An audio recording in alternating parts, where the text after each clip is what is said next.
say about the image of such a morphism? It's irreducible. H is a finite set. If I have an irreducible finite set, what can I say about it? It's just a single point, because singletons are closed. So f of g is reducible. Finite.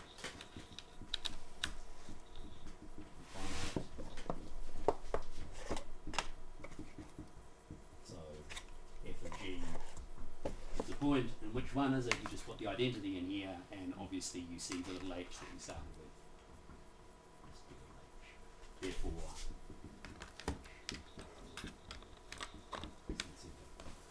okay, good. What about question 6? Has anyone done this? This is subgroups of unipotent groups are unipotent, quotients of unipotent groups are unipotent, extensions of unipotent groups are unipotent.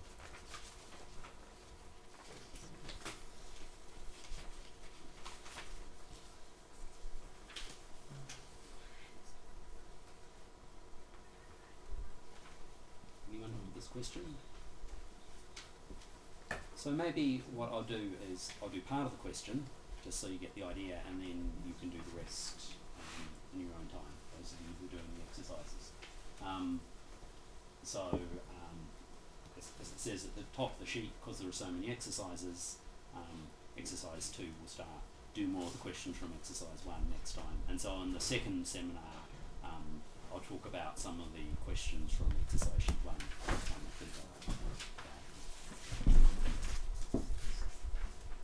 So suppose U is a unipotent group.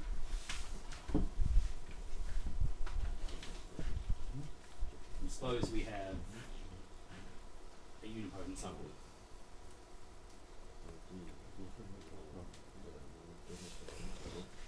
We want to show that's unipotent. That one's easy from the definition of unipotent. Because what does unipotent mean? Unipotent means that, so you can put, that means that every element is unipotent, right? So you pick U prime. Well, then U is an element of U. It's unipotent.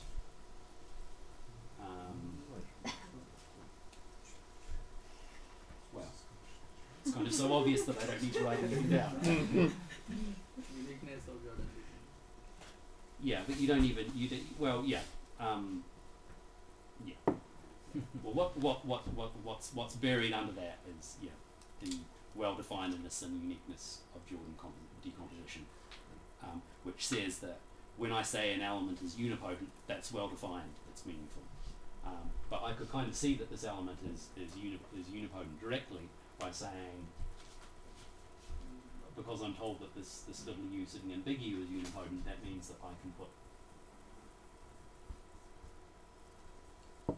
U inside some general linear group in such a way that by some map I, such that I of U, I of little u is conjugate to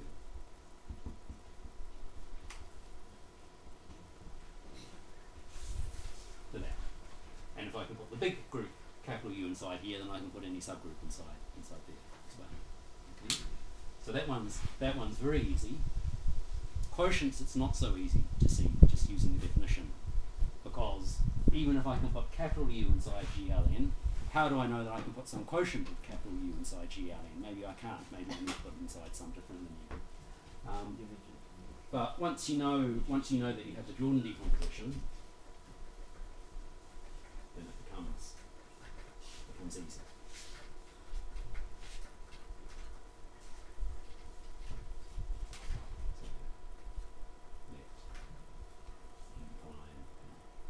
Quotient U. So that means there's an epimorphism from U to U prime. Let's call that something.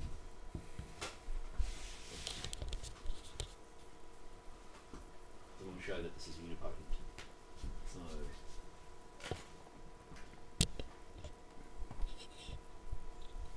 pick something in here. We want to show that it's unipotent. So the comes from something upstairs. Just little u and big U, such that u prime is equal to f of little u. And now, by we want to show that u prime is unipotent, so that's the same as showing that its semi-simple part is trivial. Right? Jordan decomposition says that we can write u prime equals semi-simple part times unipotent part.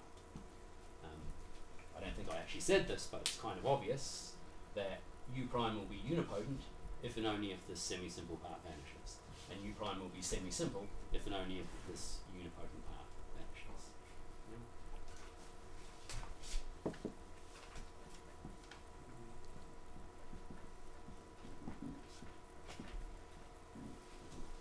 That's kind of what primes are here. So in order to show that u prime is unipotent, I need to show that its semi-simple part vanishes. But one of the properties of the Jordan decomposition is that homomorphisms of algebraic groups take the semi-simple part to the semi-simple part and the unipotent part to the unipotent part. So us prime is equal to f of us, because u prime is equal to f of u. But u is unipotent, so what's the semi-simple part of u? It's just the identity.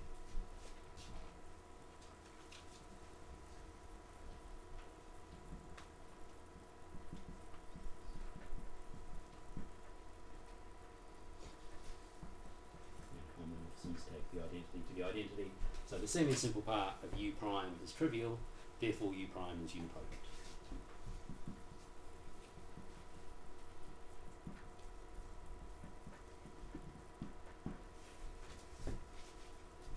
And now the argument for an extension of unipotent groups, so by which I mean the usual thing, unipotent group U, and I have a short exact sequence of algebraic groups, so N is a normal subgroup of U, this map is closed, everything's algebraic groups, so this is a closed subgroup of that, and these are all homomorphisms of algebraic groups. If N and Q are unipotent, then U is unipotent. But I'll leave that as an exercise.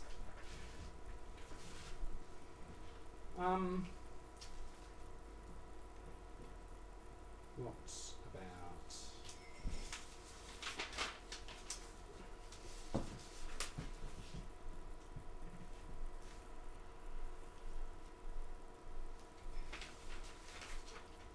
I lost it. Oh yeah, question 12.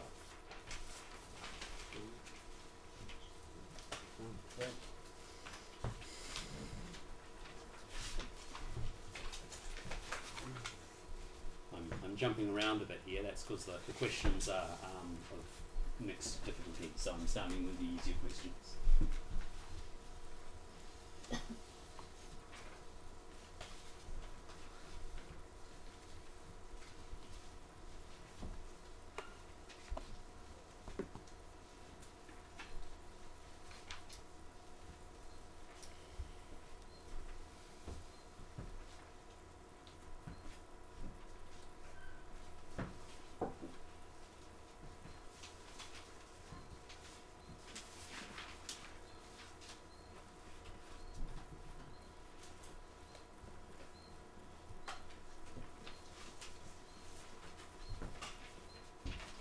Anyone thought about question 12?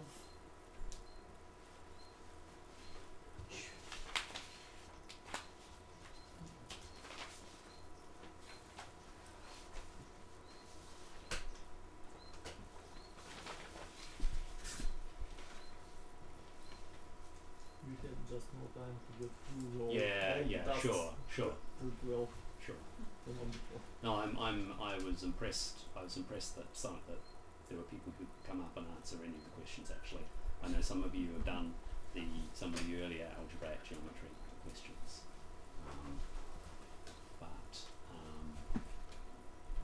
I'll do this one and then I'll go on to some of the longer and more complicated questions. So I'll do question 8 because that will be useful tomorrow, and perhaps I'll do some parts of question 9 and maybe some parts of question 9 in a special case, and then that will help you to look at the general case. But anyway, question 12 now, a linearly reductive group is reductive. This is quite difficult to do just with your bare hands, so it uses some of the results from the lectures. Okay, so can we use the result about torus? The linear reductive is just a normalizer of torus, and the coefficient is prime group. I guess if you like, yeah. maybe it's a bit arbitrary of me to say yes, you can use some results and you can't use other results. So the reason I'm hesitating over that group is that we haven't really seen how you get this classification, this characterization of linearly reductive groups as finite extensions of tori. But also, what about characteristic zero?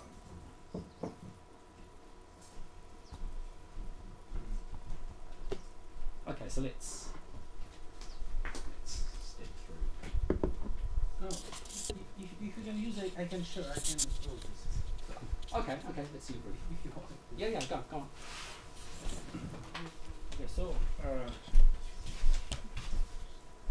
if the characteristic is not zero, then linear reductive, the equivalent definition of linear reductive group is the following.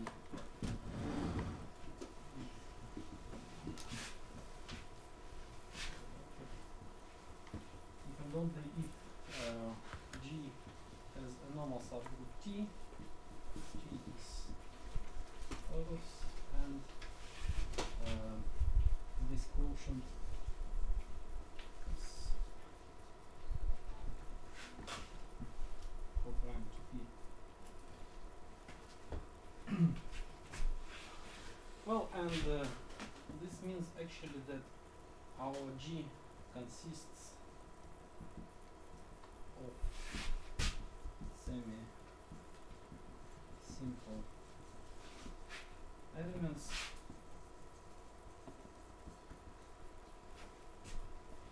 well, because if the characteristic is P, then actually what is your unipotent element? It is a unipotent element.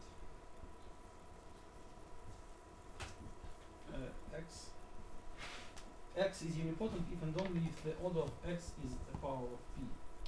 Yeah, I should have said this and I didn't. Oh, it's easy to understand because you see X is conjugate to this matrix, and therefore if you take X minus 1 to the power P to something big enough,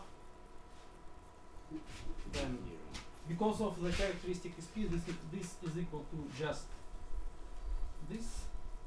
Sorry. And you know that this is, if this is big enough, then this is 0, so this is 0, and this means that the order of X is the power of P. Yeah, so maybe I should add there, which I also didn't say, that non-trivial elements, unipotent elements in characteristic 0 have infinite order. Yes. And moreover, any unipotent subgroup is connected in characteristic 0. That's not so easy. Any closed unipotent subgroup. Yeah, closed. By subgroup I mean closed subgroup. Okay. Well, so under these conditions, our G cannot have elements of order of such order. And this means all our elements are semi-simple. Therefore, if we consider G, the intersection of G with any unipotent subgroup, it is 1.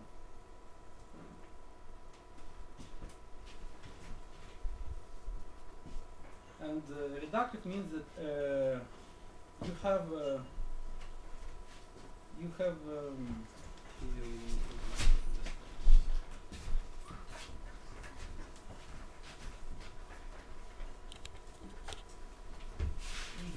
G is inside parabolic, then there exists subgroup such that G is inside L. or G is conjugate to L, and well, if I use cohomology, then for this it is immediate that this one G P is 1, of course, and this means it's conjugate. That's exercise 12. Huh? That's exercise 12.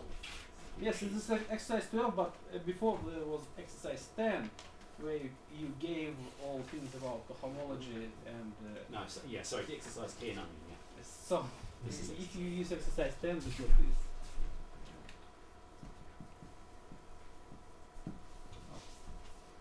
I don't know if this is enough or not.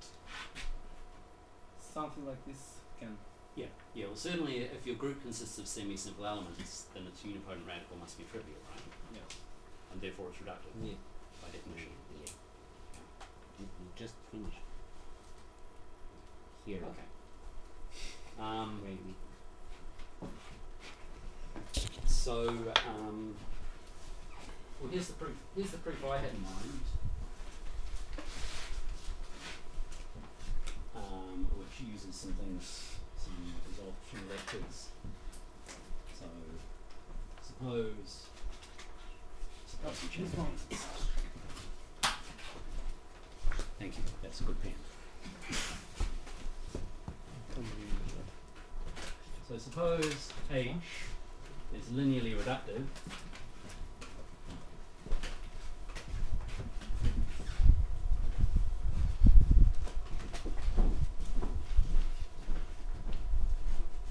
Well, H is an algebraic group, so by definition we can put it inside some general linear group, because for me all algebraic groups are linear.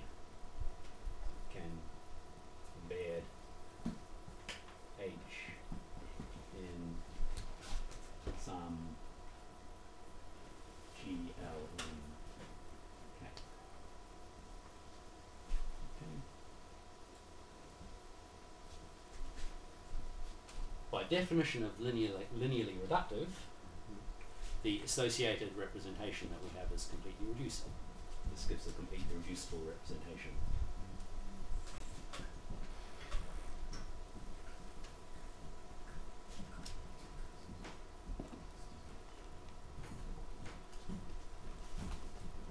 Completely reducible representation of H.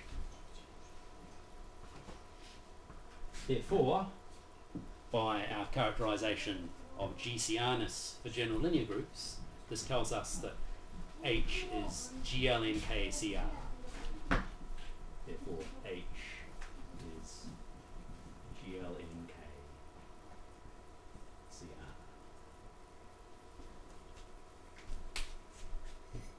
But GCR subgroups of a reductive group G are reductive. We proved that yesterday.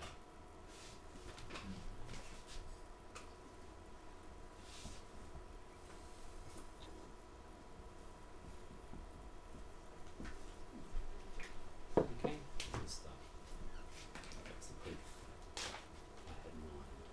And this is not entirely trivial either if you untangle it, because it uses this Borel-Tex construction that I sketched. But you need to do quite a lot of work to establish that construction works. You need to know some stuff about the structure theory of reductive groups.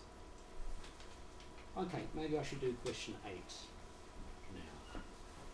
One of the reasons why I want to do question 8 is that I realised that I messed up the formulation of the question slightly. Sorry about that. So I'll write down a better formulation of the question that makes it a bit clearer. So what's a little bit unclear is this part where you are asked to say that these chi's and v chi's are uniquely determined. So this question is showing that a torus is shows, or among other things, it shows that a torus is linearly reductive.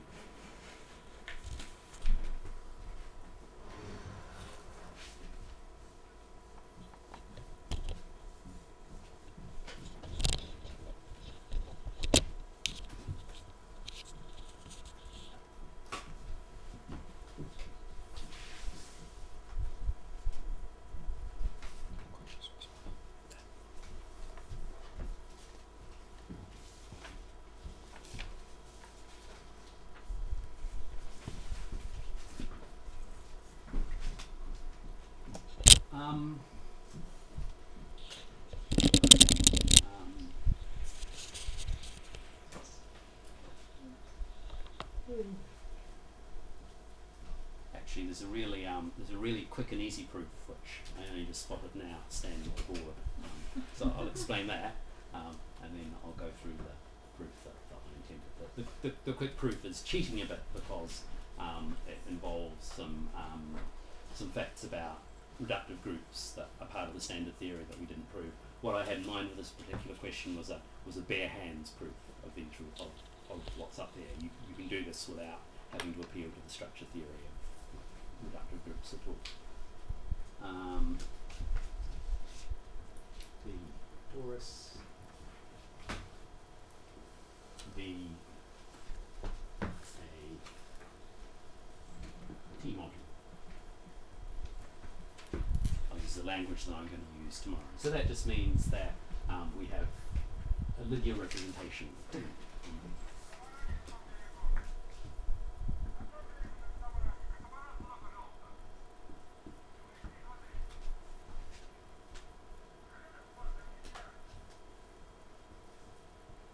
Look at the image of T. So this is the quick proof I'm starting now, and I realise that something else I didn't say and should have said is that a quotient of a torus is a torus. It's not completely obvious.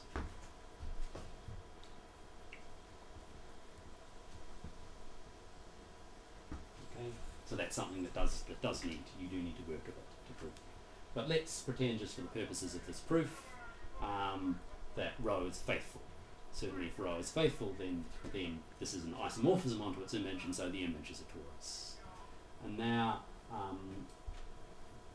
we know that in an algebraic group, any torus is contained in a maximal torus, and all maximal tori are conjugate. Right? T is contained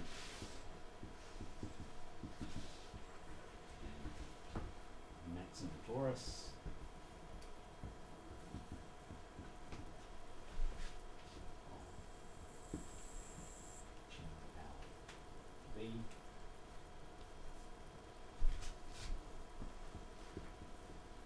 Identify this with GLNK, where we just choose some basis for V. So let's assume that V has dimension n.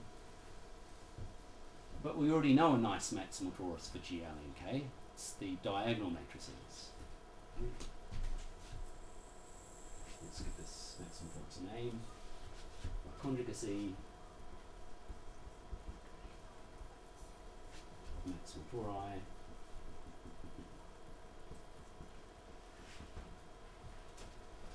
Conjugate of G is contained in Dn. Okay? Now what's this saying concretely? This is saying that if I replace rho with its conjugate, I haven't talked about conjugates of representations or homomorphisms, and if it's obvious what it means.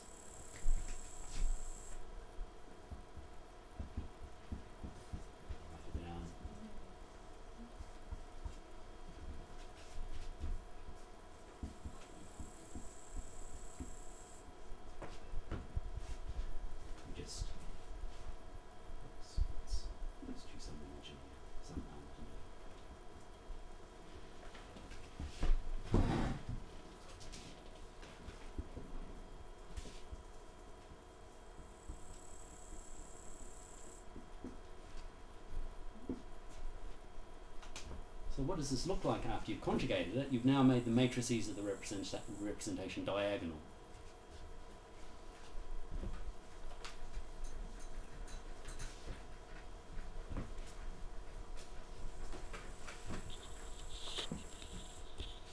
And so now I'm going to cheat a little bit here. I said, well, GLV is isomorphic to GLNK if I choose a basis. Let's choose a basis that makes rho diagonal already.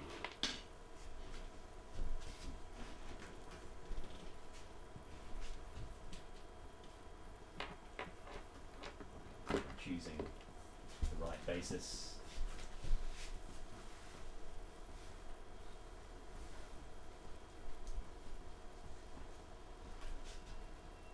assumed.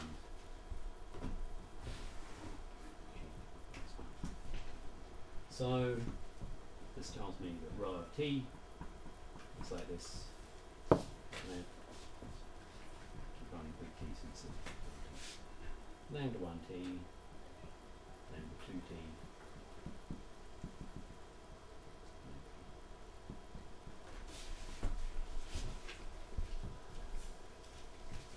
Okay, and what's all this stuff saying over here? It's talking about weights and weight spaces and so on. What's a weight? What's a weight vector?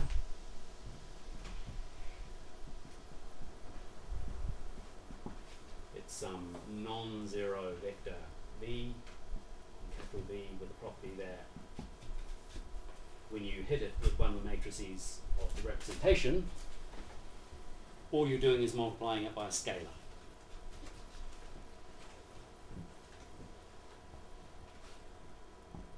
So, scalar. Necessarily a non-zero scalar. Okay? And the map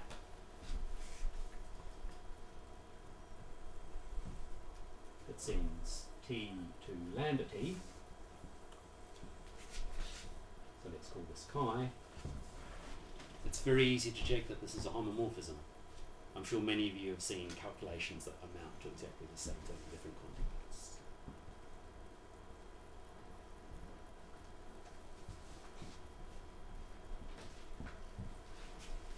So just the standard basis vectors here are weight vectors in this sense, and so this gives us our weights. T by V?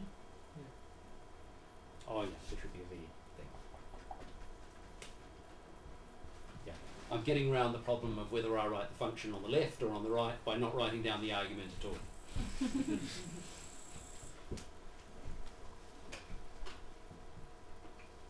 So you can see very concretely, you can see very concretely here where these weights and these weight spaces are coming from, right?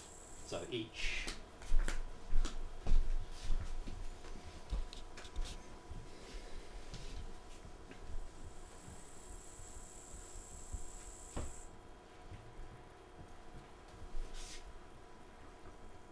standard basis.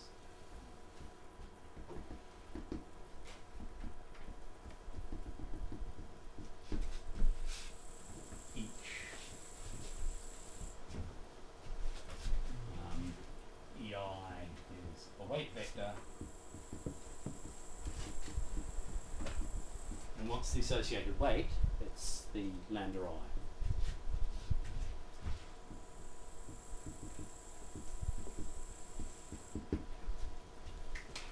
So if these lambda i's are all different, then all of the weight spaces just have to mention 1.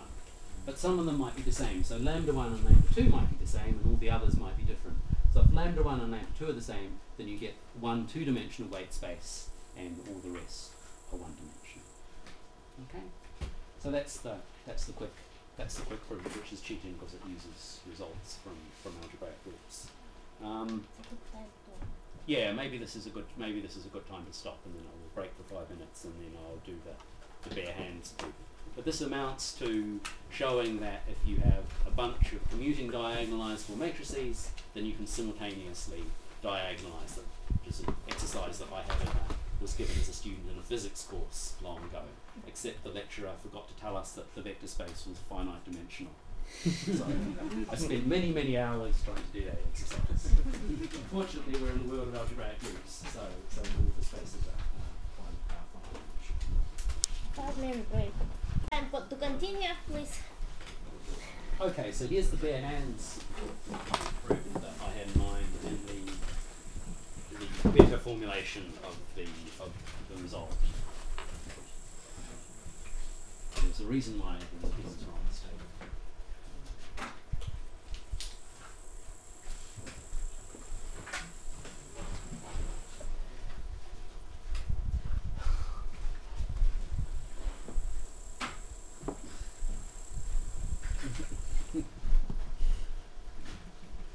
Third time lucky. Okay, so I've defined weight vector over on the other board. the weight space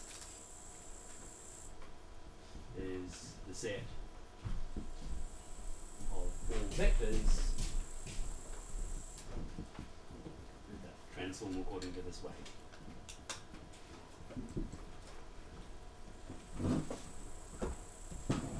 Okay, so you get a bunch of subspaces of V, and then the result to prove is that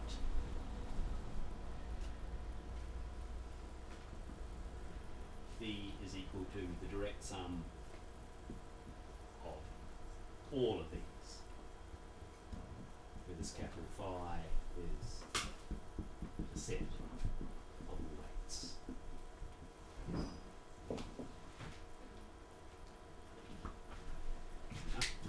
So if I express it like this, then this is clearly unique, because I'm saying that there are all of the weights are involved here. Whereas when I wrote it up on the board, when I wrote it on the exercise sheet, I was kind of leaving the possibility that some of the weights were involved in the sum and others weren't. But anyway, there's something that you need to prove, and well, maybe before I do that, let me just remind you of something that you all know very well from first year linear algebra, maybe, which is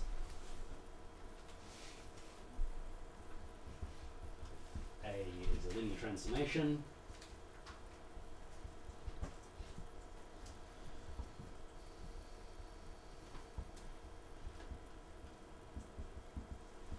on some vector space V, and we take a pair of eigenvectors of A that correspond to different eigenvalues, then we can't get another eigenvector by taking a non-trivial linear combination of those vectors.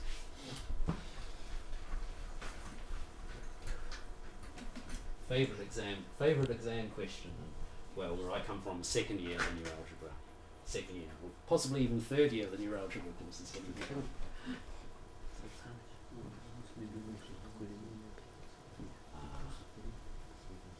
Non-zero eigenvectors.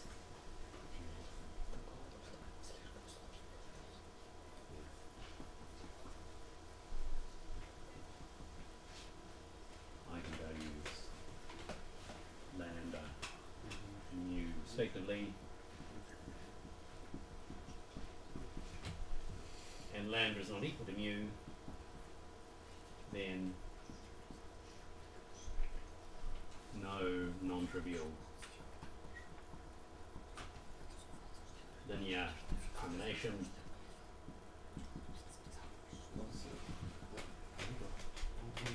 AB plus BW an eigenvector. Yeah. So now the proof of this result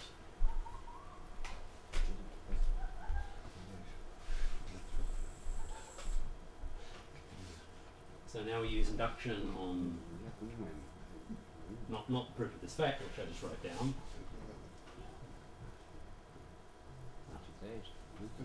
The proof of this.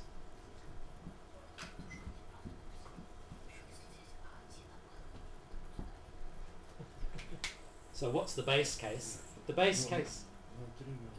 Non-trivial, you mean with A and B. Yeah, sorry.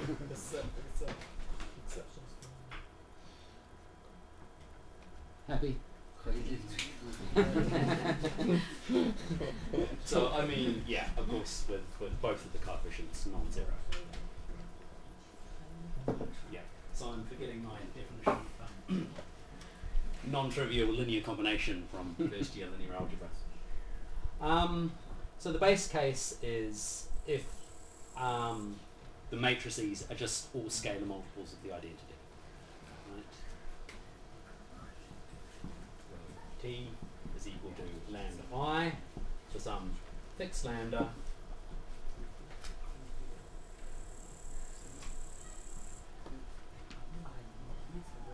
and for some fixed lambda, and for every t then the result is obvious, right? Because there's only one weight, and the weight space is everything.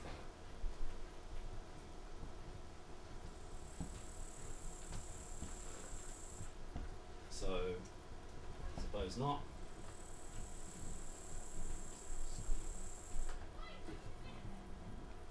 Then there's some little t such that lambda of t, sorry, rho of t, too many lambdas, is not equal to scalar multiple of the identity. But this is a torus, so all of the elements are diagonalizable. The point of what we're doing here is that this element has to have at least two distinct eigenspaces. Yeah. Rho of t.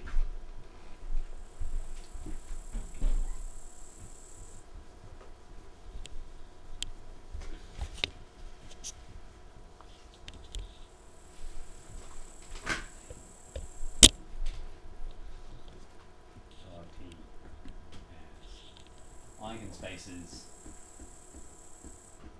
let's say V1 up to VR, and this is the point R is greater than 1. Because if it just had one eigenspace, then it would be a scalar multiple of the identity. And now all we do is we drop into these subspaces and use induction. So how do we do that? We need to make sure that rho is giving us a representation on each of these subspaces. So we need to know that each of these subspaces is stable under the action of T. Yeah? But now we come to another second year linear algebra exercise, that if you have two commuting linear operators, then the second one stabilizes, or I should say stabilizes, permutes the eigenspaces of the first one. Right? The first year. Well, this depends where you come from, right? A, B, commuting linear operators.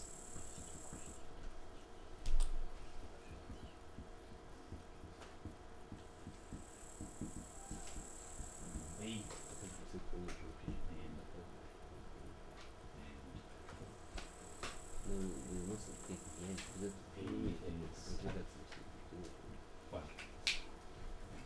well, just right. Then A has eigenspaces of B, B to eigenspaces of B.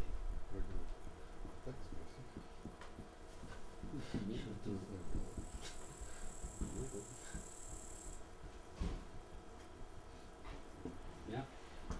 So A permutes the eigenspaces of B. And now we come back to this irreducibility thing again. So here we think of A as being this rho of T, and B as being rho of A. We think of A as being rho of little t, and a capital B as being kind of everything else. And because rho of T is connected, you can't have a connected group that's moving around a finite bunch of subspaces in a non-trivial way. Okay, it has to fix each subspace individually. Rho of T is connected, so rho of T takes each vi to some vj. But rho of T is connected,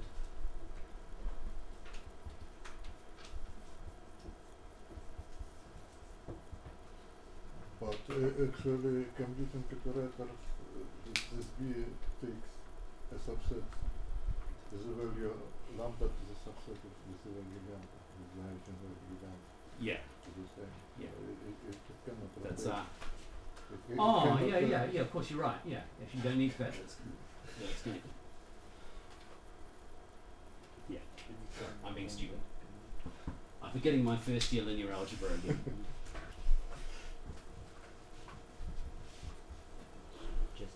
Yeah, I was thinking of, so there's some stuff later on about the Weyl group and the normalizer of a torus, and the normalizer of a torus can move the eigenspaces up. to some vi, well, we already have a vi. So get a representation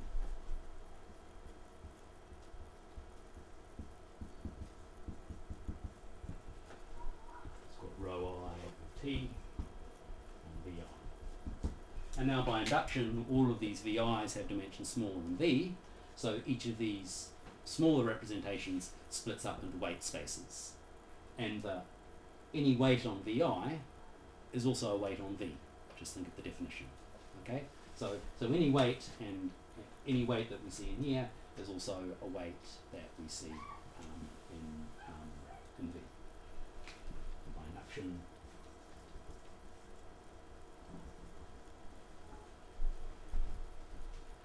vi is the sum of weights, and let's call it phi sub I.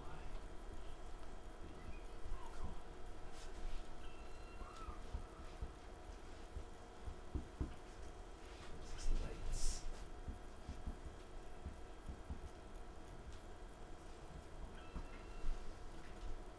And then the result follows from there, because v is the direct sum of the vi's. So each vi is a direct sum of things, and then when you take the direct sum of all those vi's, you get a big direct sum. Okay. I guess I'm cheating here slightly, because maybe one of the weight spaces, or the big weight spaces for v, is split up over two different vi's. Okay? But that can't happen, because different vi's behave differently with respect to this row of little t. So the weights can't possibly be the same. So each of the weight spaces of v, if you see some of it inside vi, then you see all of it inside vi. Okay. So I'm skipping some details here.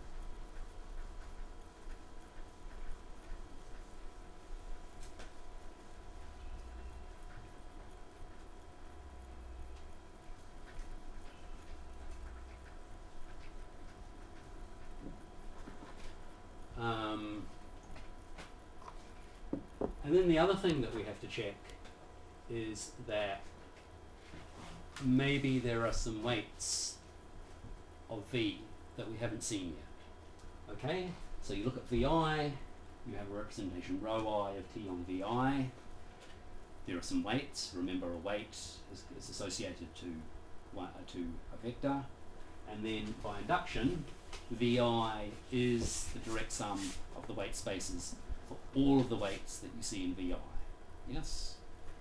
But we still don't know that in v, maybe there's some weight in v that we haven't seen appearing in any of these vi's. Yeah? So there is a little bit more that we need to check. So this tells us get v is equal to the sum of the weights in, let's call it phi prime, sum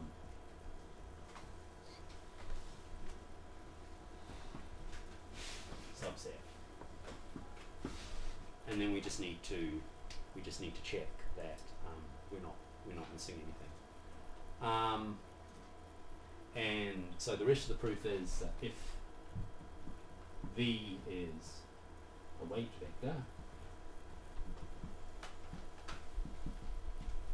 so by which I mean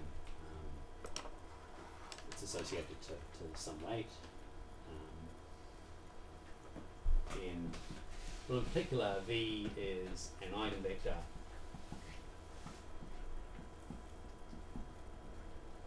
of rho of t, and this means it's in one of these eigenspaces. So v is in vi some time. So if v is a weight vector with weight chi,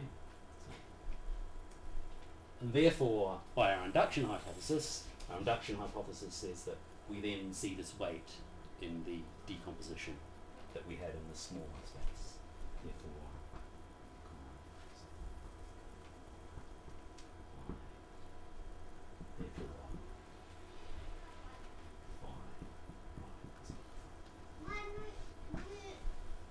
because what is this phi prime? Well, we don't quite know what it is at this point for this last part of the proof, but we do know that it contains the union of all of these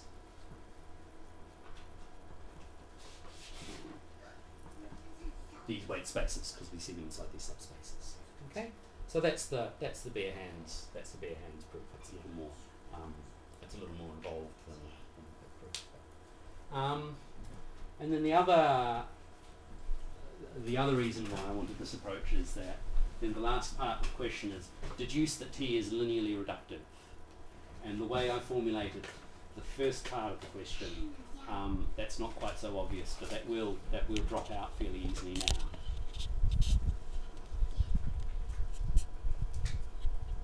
So corollary T is linearly reductive.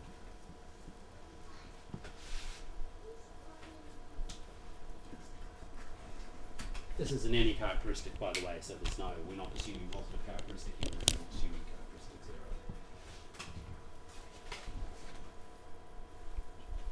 0. So let's take this. So what do we need to prove? We need to prove that every representation is completely reducible. So let's take this representation B that we were just talking about. Let's show that that's completely reducible, and that's enough.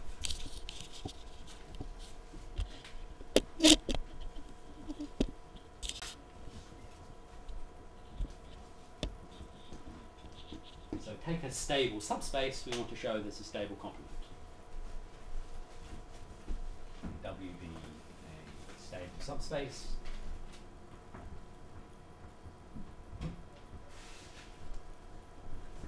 Well, by what we just proved, W is a direct sum of weight spaces for certain weights.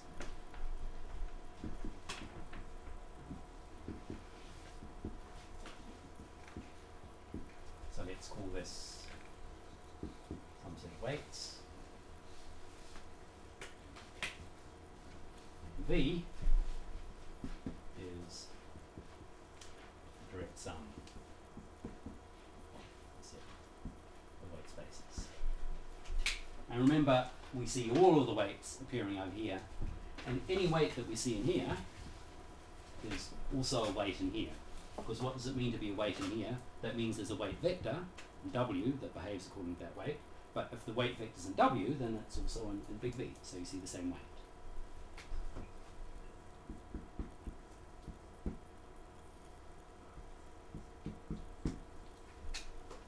So what's the complement to this subspace? A stable complement to this subspace going to be? Can anyone tell me?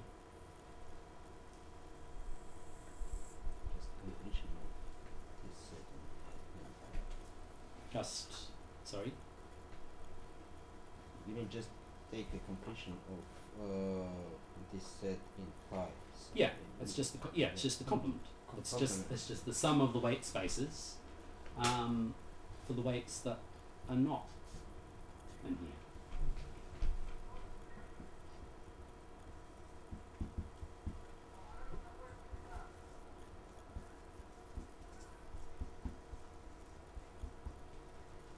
This is a complement. T-stable complement.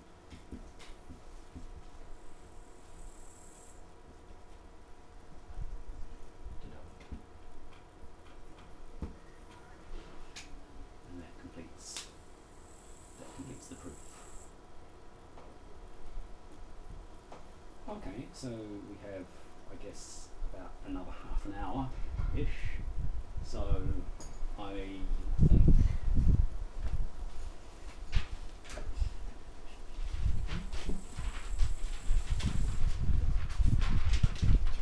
I wanted to talk a bit about question 9. Are there any of the other questions that anyone wants me to talk about at this stage? Or any questions about the questions? If you want hints, I can give hints. If you decide, I can give you hints now. If you decide that you want a hint later on, then just come and ask me, and I can give you a hint if you get stuck.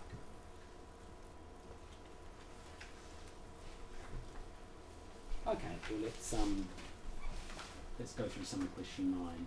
Question 9 is it's a little bit orthogonal to the rest of what I'm talking about, but I wanted to include it because it illustrates this big part of the theory that I left out in my discussion in the second lecture, this theory of roots and the Weil group and so on, which plays such an important part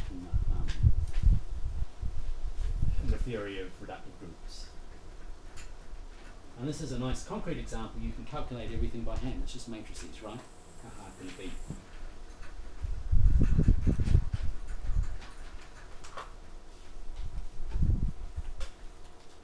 So question 9 is about GLN, and what I will do, I think, is I will do parts of it for GL3. GL3 is nice because it's small enough that I can write things on the board without getting in too much of a mess, but it's big enough that things are not completely trivial. So SL2 is, or GL2 is a little bit, it's a little bit too trivial. There are aspects of the behaviour that you don't see, that you see in higher rank.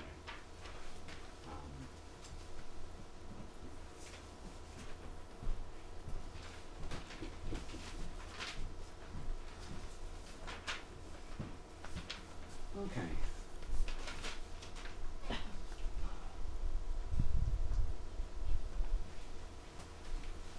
So let's take G equals GL3. Okay, and let's take the standard maximum torus.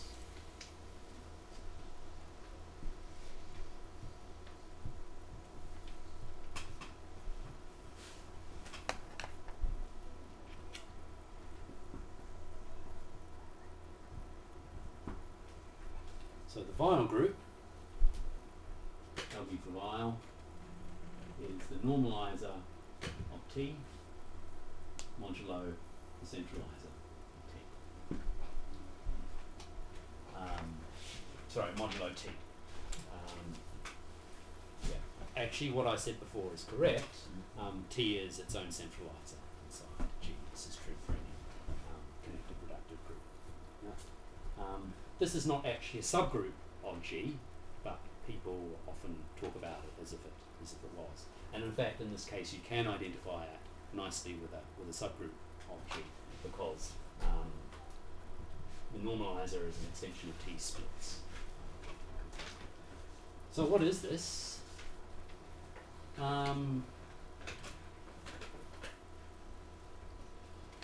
So the claim is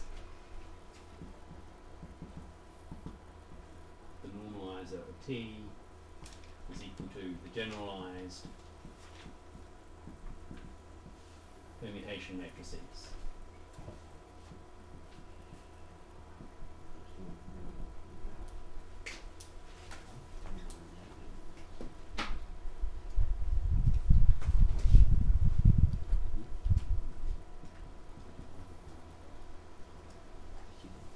So what's a permutation matrix? It's got exactly one non-zero entry in every row and every column.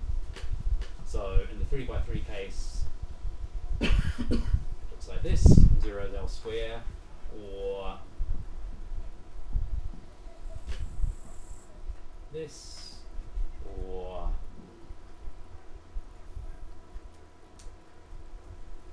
I have to put the zeros in or I'll get confused.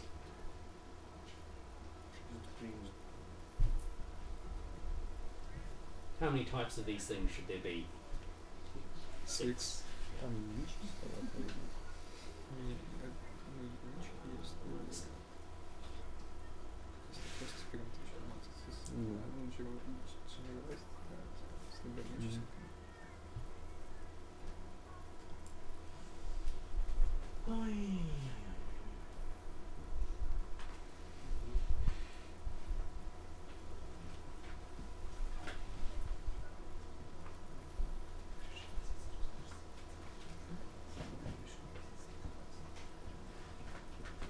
Okay, this is all of the possibilities, yeah, and these are obviously closely connected to elements of S3.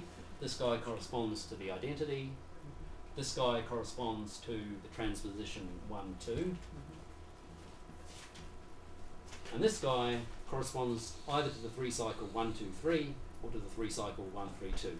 I haven't decided which one. and decided which one yet. In fact, maybe I'll just try and avoid making that decision altogether. I'll be lazy and let you work it out. So I taught a course on representation theory a few years ago at the University of Canterbury in Christchurch.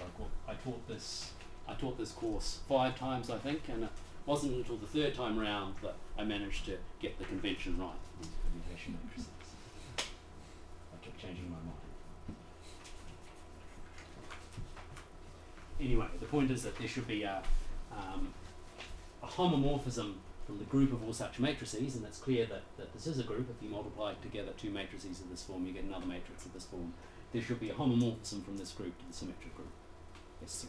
And my convention for multiplication in the symmetric group is that it's composition of functions. And composition, the way people who write functions on the left do composition, not the way people who write functions on the right do composition. So that's another reason for not trying for not trying to write it down, because it would probably just thoroughly confuse, as well as me, all of the people in the audience who have this right function convention. Anyway, that's my excuse. So what's the most efficient way of seeing this? Well, one way to see this is if we have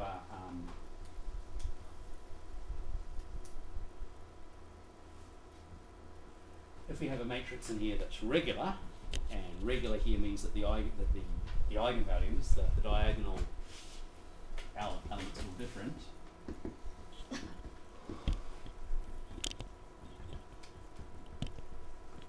This means that the weight spaces, to use the fancy language, or the eigenspaces, to use the less fancy language, are all one-dimensional. Okay? So, we can generalize that if we look at the weight spaces of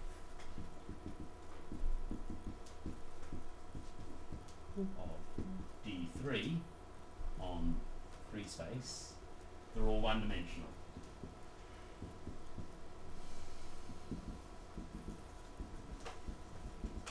And we've seen that, you can see that just by looking at a single element, right? If the single element has 3 different eigenspaces, then the weight spaces must all be, there must be 3 different one-dimensional weight spaces. Yeah? And now, if you have something in the normalizer of T, then it's got to permute the weight spaces.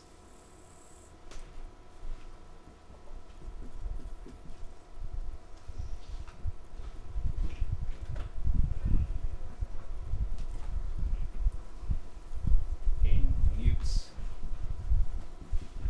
the weight spaces.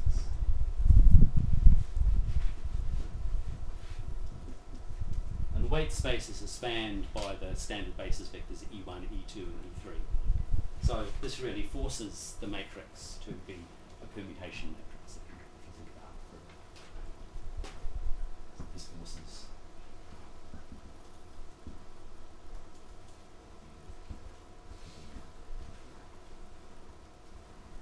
permutation.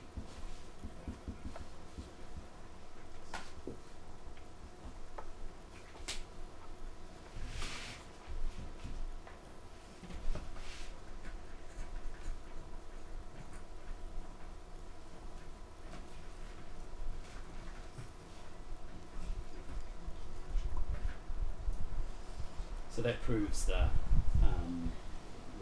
tells you what the normalizer of T looks like, and then it's pretty easy to see that the normalizer of T, well, in this case, it's a semi-direct product of, I'll call it S3. T. Sorry, I'm jumping backwards and forwards between G and GL3 and T and D3. That's a bit bad. So what's S3? This is the permutation matrices.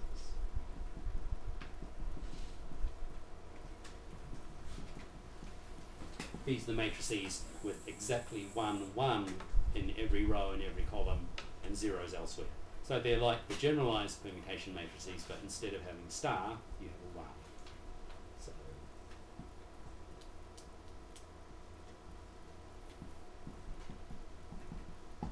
So this is why I'm talking about GL3 rather than SL3. If I was trying to do this in SL3, I had the annoying fact that this matrix has determinant -1. So it's not an SL3. And I would solve that by putting a minus sign in there. So that makes some things easier. On the other hand, working in GL3, that makes some things harder because I've got a one-dimensional centre to worry about. So it's swings and roundabouts, as we say. Okay.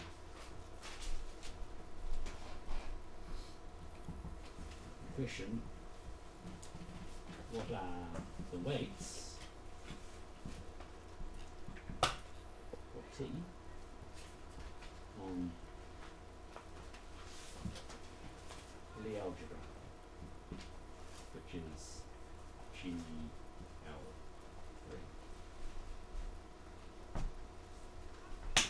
which is all 3 by 3 matrices. I'm being very lazy here and only writing the K in when I feel like it. And the answer is, they're the roots, or at least the non-zero ones are the roots.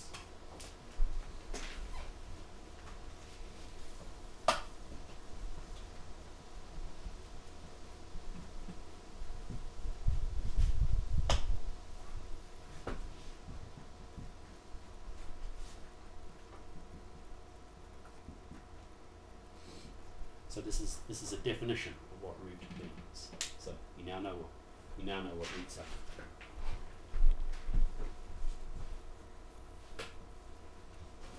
So I remember when I first saw that definition, I thought, so what? But it turns out that they're really important because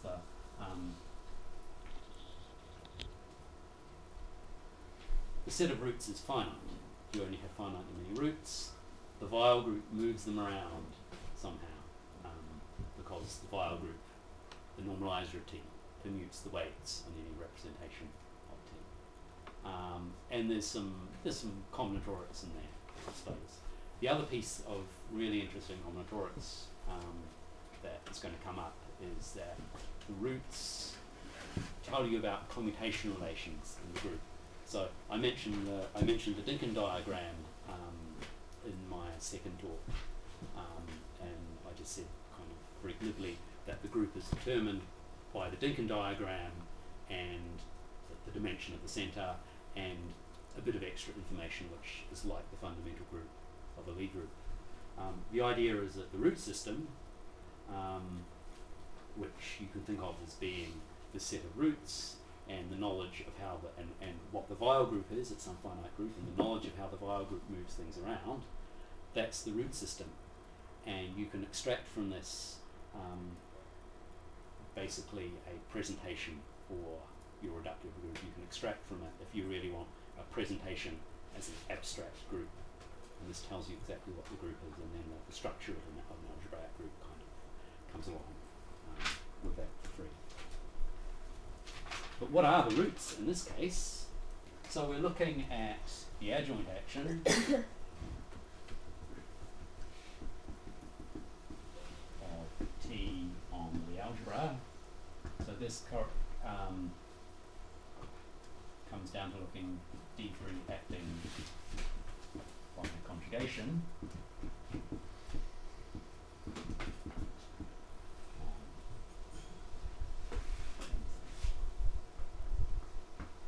Weight spaces, well, it tells you in the exercise what they are. It tells you what the weight spaces are.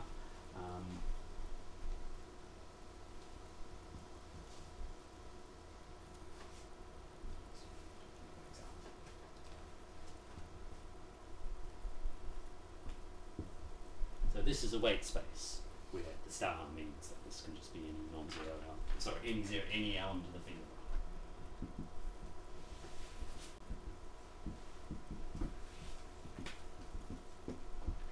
And you see that A, B, C, 0, 0, 0, 0, 0, 0.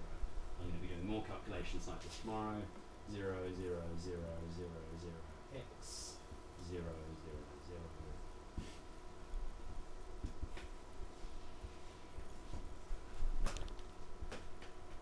That's a B, isn't it? B inverse and C inverse. If you do this matrix multiplication, then you should find that you get exercise for the reader. B, C inverse.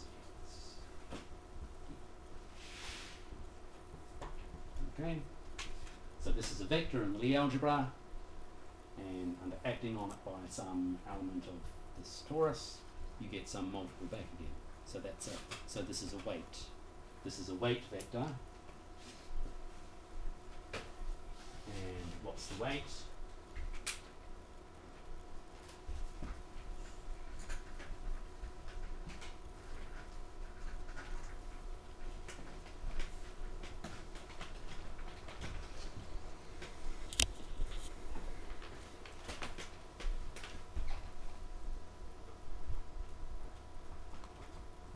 Let's call this alpha 2, 3. Because I'm looking at the 2, 3 position here of this guy is BC. Okay, so this is a homomorphism from this three-dimensional torus to K star. Okay, so there's a weight, and we can do the same thing in all of the other off-diagonal positions. Guys in the diagonal are just going to commute with the maximal torus. Yeah? So we get 6 non-trivial weights and 1 trivial weight. So the Lie algebra is, so I call this N23, this is supposed to be a Gothic N. So G is the direct sum of the Lie algebra of the torus, which we can think of, I'll call this D3, which is the subalgebra of all diagonal matrices. So this is inside the Lie algebra, not inside the Lie group, not inside the algebraic group.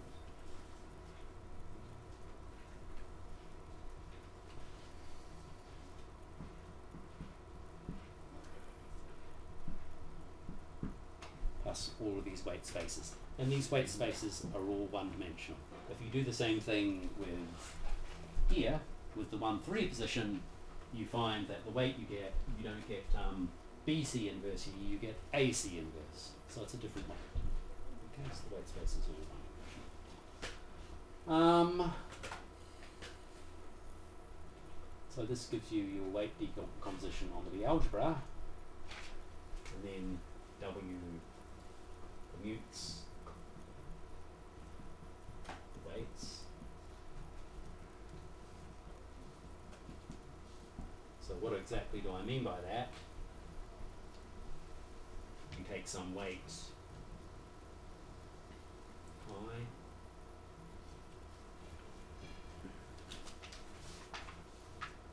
so it will be 0, the 0 weight associated to here, of course.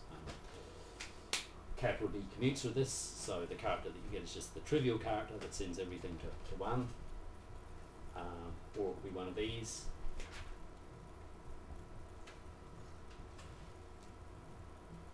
And you look at what happens when you precompose this with conjugation by n. So by this I mean conjugation by something normalizer. Yeah. So you start off in capital T. Conjugation by little n takes you to capital T again, because little n normalizes capital T. And then you apply your weight, and that's a homomorphism to K star. So what you've got now, this was a homomorphism from T to K star.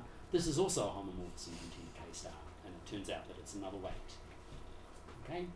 And so this gives an action of the normalizer, and then you see that the capital T acts trivially, because conjugation by capital T on itself is trivial, because capital T is abelian. And so this gives you an action of capital W. If I want a left action, which I do, maybe I mean n inverse here. I didn't check. You can check.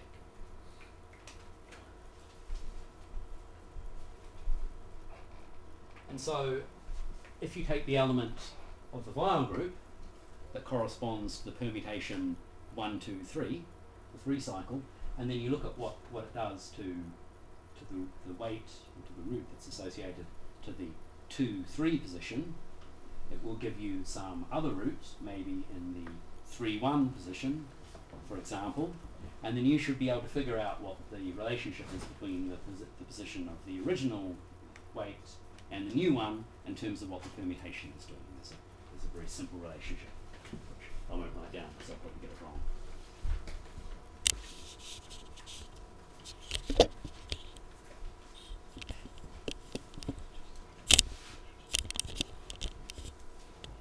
So I'll just finish. We've got 10 minutes left by giving a hint, I suppose, to SLNK is perfect. So it's equal to its commutator group. So you want to show that SL3 is generated by commutators. In fact, it's generated by commutators not just as an algebraic group, but as an abstract group.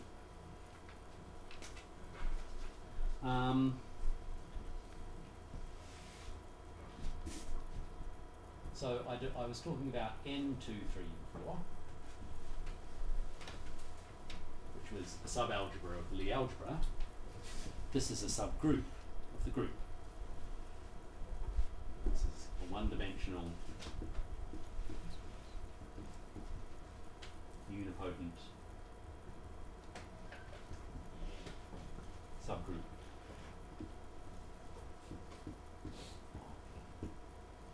GL3. It's isomorphic to K. We just send B to 0, 0, 0, 1, B 0, 0. Yeah. That's very easy.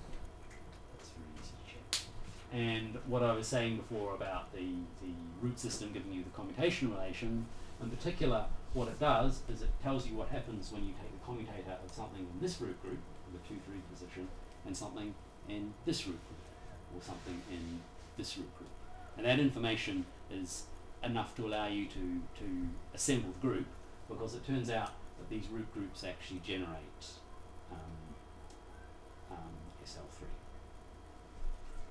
This is true for any semi-simple group. You have a notion of roots. You have these one-dimensional root spaces in the Lie algebra. You have associated one-dimensional root groups, like this, and then these guys generate the whole of the group. The group's semi-simple. If the group is not semi-simple, like if it's GL3, you don't get everything. You don't get the center, but you kind of get everything else. So you want to show that this is generated by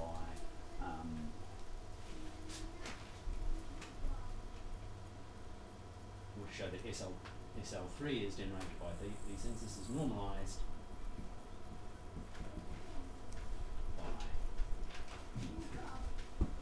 by the diagonal matrices.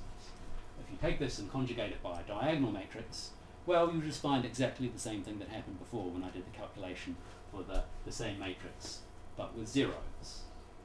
You get a BC inverse in front of here. And that tells you that you take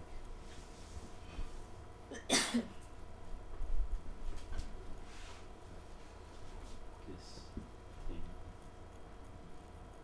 sorry, U2, 3 isn't it?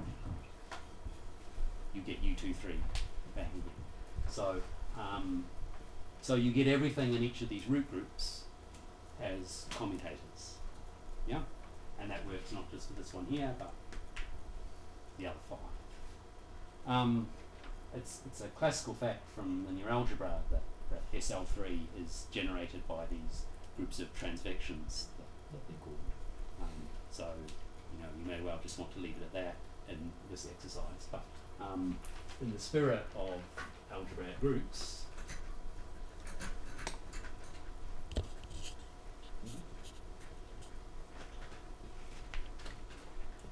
how do I get some orbits of this group?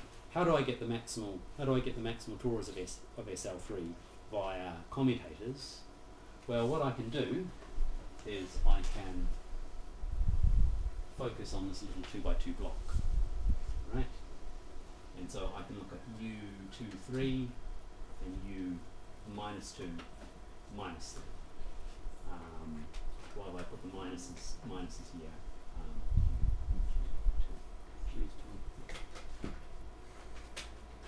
I shouldn't say that. It's a bit confusing. And in fact, I did say that on the sheet. So in F, sorry, instead of U minus I minus J, put U J I. There's a reason that I made this mistake, and the reason is that you can think of these three roots up here as being positive roots, and these three roots up here as being negative roots.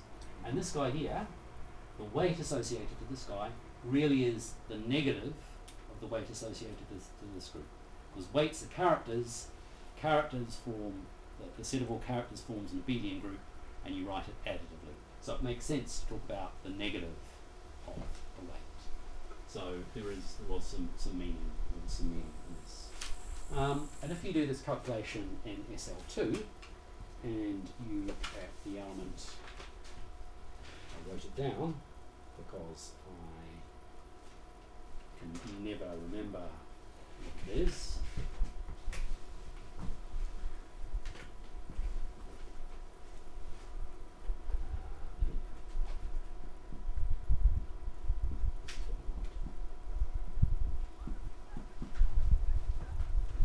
I get this, I think, but possibly the minus sign should be up here rather than down here. And if I conjugate this, this is an element of the normalizer of the maximal torus in SL2.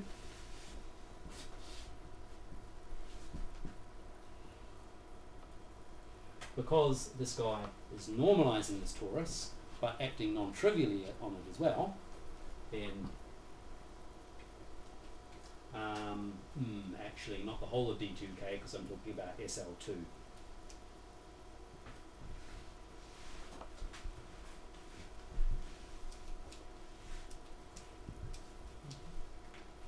So the same reason why when I did this I got all of U23 tells me that when I do this I pick up this nice one-dimensional torus.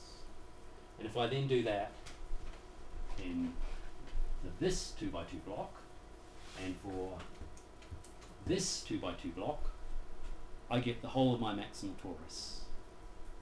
Okay. I just want to finish.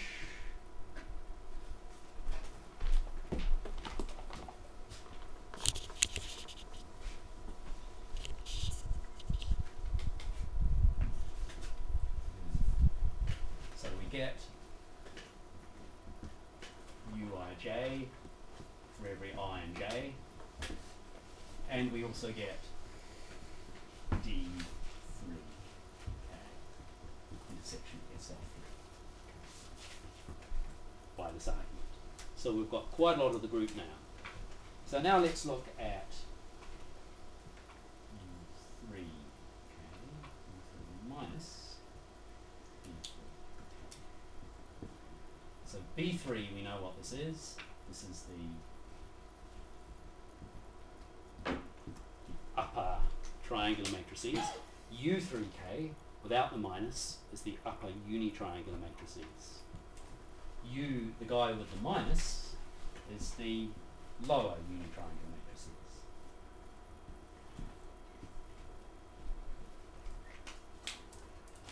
And this is almost everything.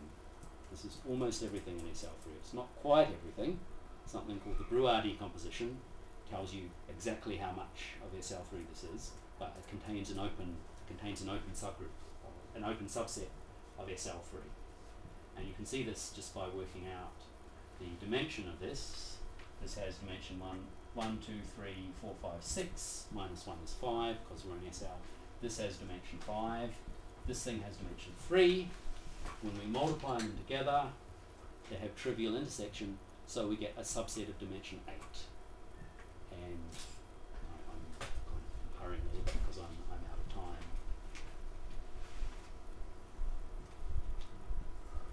But SL3 itself has dimension 8, and so this contains a non-empty open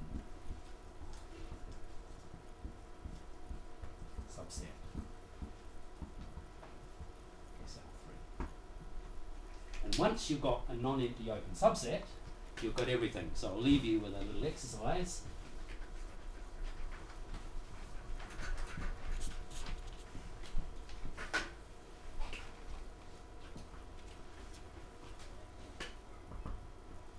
If U is an open, dense subset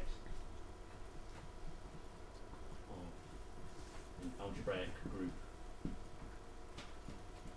H, then, well, U might not be everything, but the set theoretic product of two copies of U is everything. So once you've got a non-empty open subset of SL3 over there, which you get by assembling these pieces, then you have everything. So I better this. This is not such a hard exercise. I encourage you to try